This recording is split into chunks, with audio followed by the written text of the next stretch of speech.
¿Qué tal? Hoy vamos a meternos de lleno en una de las partes menos exploradas del Nuevo Testamento, las cartas que se le atribuyen al apóstol Pedro. Y nos vamos a centrar en la primera, que es un texto súper breve, pero con un mensaje de una profundidad que de verdad sorprende. Y es que aquí empieza lo interesante, porque, estamos hablando de una de las figuras más importantes del cristianismo, y sin embargo, sus escritos no tienen ni de lejos la fama de los evangelios o de las cartas de Pablo. Son textos cortos, a veces un poco difíciles de entender, y como que se han quedado en un segundo plano. La pregunta es, ¿por qué? Se les podría llamar, de hecho, las cartas olvidadas. Y para entender la razón, tenemos que analizar qué las hace tan particulares. ¿Qué tienen estos textos que los han hecho un poco desconcertantes y los han mantenido, casi en las sombras durante tanto tiempo? Bueno, parte del desafío está en varias cosas. Primero, son increíblemente breves, solo 8 capítulos entre las dos. Además, su tono a menudo se siente como muy general, ¿saben? No como las cartas de Pablo que se meten en problemas súper específicos de una comunidad. A eso hay que sumarle que tienen unas llamadas a la sumisión que hoy pueden sonar un poco chocantes. Y para rematar, su lenguaje y su teología como que no encajan del todo ni con Pablo ni con Juan. O sea, son algo distinto, y es justo eso lo que las hace tan interesantes de explorar. A ver, una de las claves para descifrar este misterio no está solo en lo que dice el texto, sino en a quién se lo está diciendo. Hay que preguntarse, ¿para quién se escribió esto? Si entendemos esa audiencia original, vamos a tener el contexto que nos falta para entender el verdadero mensaje de la carta.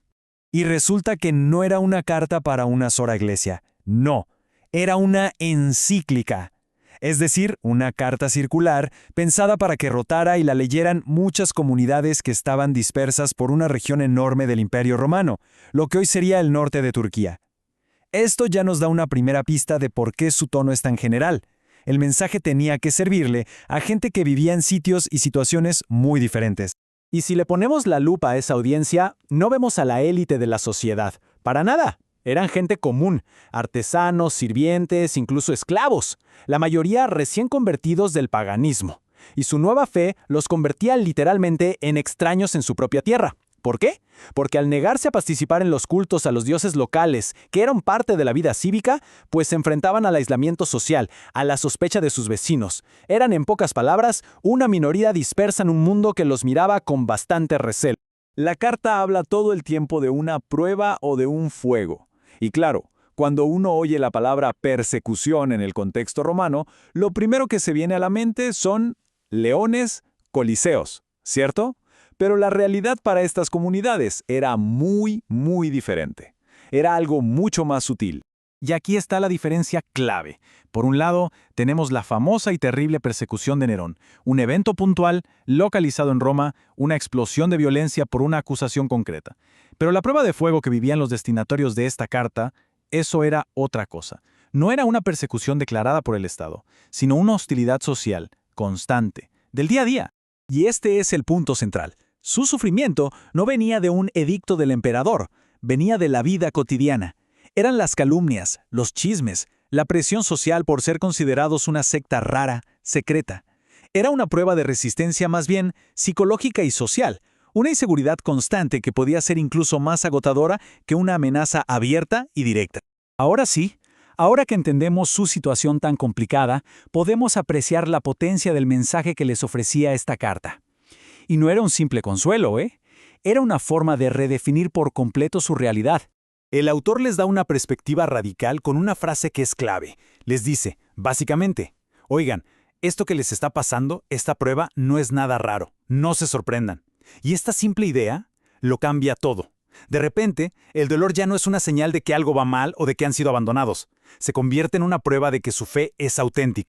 La carta usa una metáfora potentísima, la del crisol del orfebre. La hostilidad que enfrentan es como el fuego, y ese fuego no está para destruirlos, sino para purificar su fe, para quemar las impurezas y revelar su verdadero valor. La idea es que la fe, después de pasar por ese fuego, sale mucho más valiosa, incluso más que el oro. Y aquí viene la transformación final.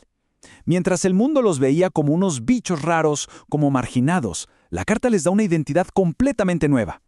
Les dice que ellos son un pueblo elegido, una nación santa. Esto les da un sentido de pertenencia, de dignidad y de propósito, que iba mucho más allá de su estatus social. Su identidad ya no dependía de cómo los veían sus vecinos, sino de un llamado superior. Bueno, y para ir cerrando, veamos el legado de este escrito tan breve pero tan poderoso, y el debate que todavía genera, que nos lleva a su mensaje más duradero. Es interesante saber que los académicos discuten si fue el mismo Pedro quien escribió la carta o si fue un discípulo que la escribió en su nombre para darle autoridad apostólica. Esto, por cierto, era una práctica común en la antigüedad. Pero bueno, sea quien sea el autor, lo importante es que el texto usa la autoridad de la tradición de Pedro para fortalecer a estas comunidades en un momento de crisis. Y esta es quizá la invitación más fuerte de toda la carta, un llamado que resuena a través de los siglos. El desafío no es solo aguantar la prueba, sino ser capaz de poner en palabras la razón de la propia esperanza.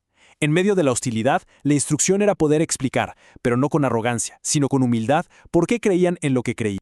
Y así el desafío de esta carta antigua se vuelve universal y muy actual, ¿no?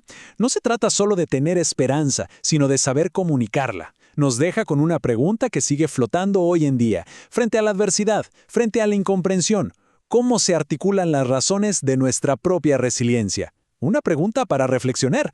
Gracias por habernos acompañado.